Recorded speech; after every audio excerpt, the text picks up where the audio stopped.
Welcome to California Edition. I'm Brad Pomerance. Virginia Blumenfield is here. She is president of the Riverside Community College District. And I want to speak with you about the accreditation process. We have a bureau in San Luis Obispo, and so I have interviewed members of the Cuesta College Community College District as well as the president. They recently went through an accreditation crisis. It took a while, but they're off sanction. It can be painful. It can be very painful. Talk to me about RCC's or RCCD's track record, because you've had a better look at it. I am very, very proud of what just happened. The commission only fully accredited 7 community colleges in this past round of accreditation, and 3 of those community colleges were our community colleges. That is Moreno Valley College, Norco College, and Riverside City College. You only have 3 in the district. We only have 3. So you're batting 1,000. And we had full accreditation on all 3. What's remarkable about that, if I may say, without being a sycophant, but what's remarkable, you know, RCC, been around for 100 years, you've told me. That's correct. Moreno Valley and Norco, these are much newer institutions. Much newer institutions, and they've only been around, they've been campuses for 25 years, but they've only been fully accredited for approximately 5 years. What went right? What are you doing right? You know, I look at Cuesta, for example. The challenge they had is they had a lack of leadership at the top. A lot of presidents were coming and going, so you could point to something to say, aha, and so the new president really kind of shaped it up. And we've also had changes of presidents and changes of leadership. We now have a brand new chancellor. Right, exactly. Again. But what's happened is I do think you have a very strong board of trustees that can lead and not micromanage. That is very fiscally conservative, and we stay focused on accreditation. Because if you don't have accreditation, you have hurt your students. And the students obviously come first. And let's talk about some students that maybe hurt, those in San Francisco. Yes. What a morass that is. As we speak today, I guess the City College of San Francisco is moving forward. There's a lot of litigation going back and forth. But no one's focusing on correcting the problems. Right. One of the things that happened in San Francisco is the Board of Trustees there allowed their reserve to be 100% depleted. Right. Isn't that improper, bordering on illegal? I believe it is. Right. The Riverside Community College District Board, our board policy is a 5% reserve. When we had the 40% budget cuts during the Great Depression, one could say Great Depression. I believe it was. Right. We had board policy to go down to 3% reserve, but we never let it drop below 3%. Right. You cannot do that. Not if you have the best interest of the districts at heart. Now, do you have to make cuts that hurt? Yes, you do. And what's frightening about the San Francisco situation is that is the largest district in the country. That is correct. I mean, this could impact 100,000 students. Exactly. That's correct. And so, can you help your colleagues? I mean, obviously you're doing something right in Riverside. Well, I believe that we could in a lot of ways, but you don't step into another district to do that. Of course. But I believe that we almost have a model board of trustees, even though we have a lot of differences on our board. Yeah, you have Democrats, you have Republicans. And independents, and people who look at things entirely differently from each other. But the one thing I will tell you about every single board member is they have the best interest of the district at heart. We may have different ways that we get there, but somehow we can reach a consensus. And what's interesting, again, I don't mean to be a sycophant, but I know one of your fellow board members. He's a newer member. Correct. And I'll just say his name. His name is Nathan Miller. Correct. And what I've garnered from him is that you have sought to, at some level, mentor him in the best sense, not in a pedantic sense. No, not at all. It's just, this is a new member. Whether your politics will line up, I don't know. That's not relevant. It's not relevant. And that you are looking to grow the entire board for the benefit of the board. Absolutely. And there are very few things that, you can have differences in families too. That does not mean you have a problem that has to be solved.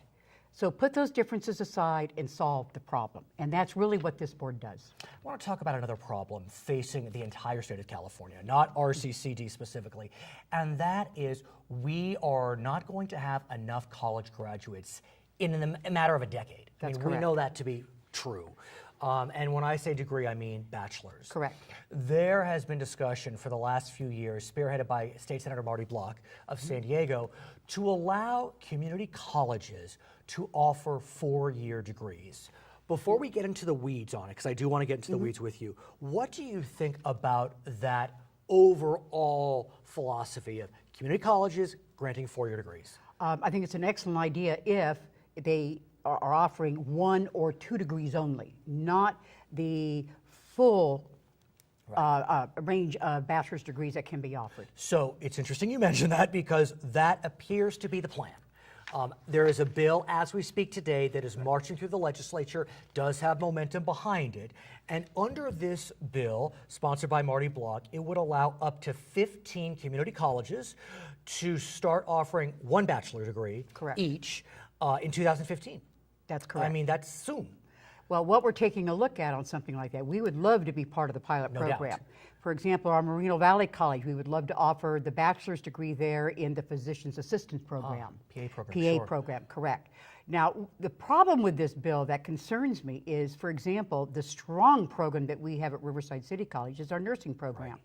We are an underserved area, and they have specifically excluded nursing as a bachelor's degree that can be offered because they're saying we're in competition with 4-year institutions.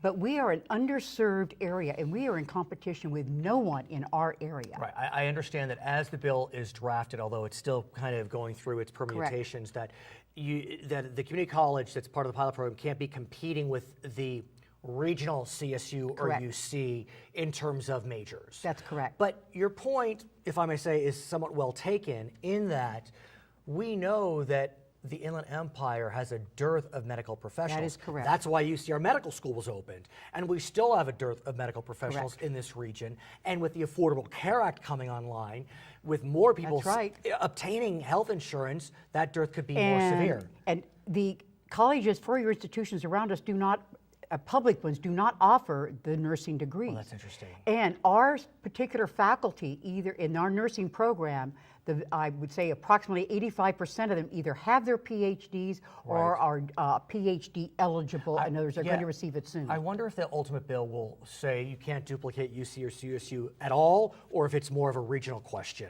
Well, I'm going to request that it be a regional. We're putting in a specific request to take a look at underserved areas that we are talking about trying to help out that area. Our area needs RNs. Right. Let's talk about the notion of underserved, because I think about, let's think of our friends in North State. They don't have a CSU or UC for miles, but they have some community colleges. One could argue that's a real underserved area. They need to be part of that pilot program. Whereas RCC arguably has CSU San Bernardino, UC Riverside. So how do you make it work so you show that we still are eligible? First off, UC Riverside does not offer a bachelor's in nursing. You said that, right? And next, even if they did, we are not producing enough nurses to serve our area. And you have to take a look at the ratio of number of nurses with bachelor's degrees to the population that is here, because hospitals are more and more requiring a bachelor's degree.